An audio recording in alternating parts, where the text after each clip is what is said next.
اللہ دنیا کا ہر تعلق دکھا کر کہتا ہے، اے بندے بتا میرے سوا تیرا کون ہے؟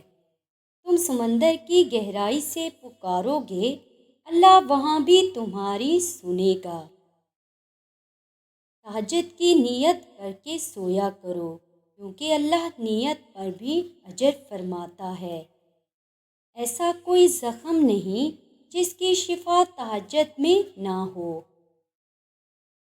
وقت اچھا ہو یا برا، اللہ کبھی ساتھ نہیں چھوڑتا۔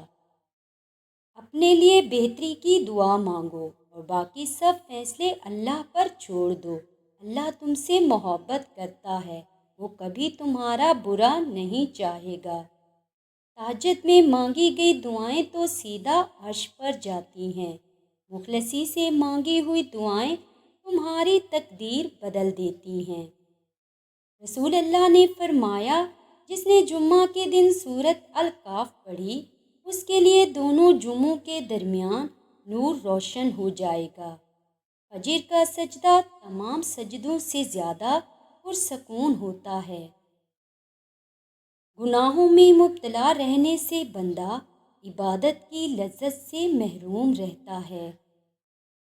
اسلام اتنا خوبصورت مذہب ہے کہ غور سے اذان سننے سے ہی ڈپریشن دور ہو جاتا ہے۔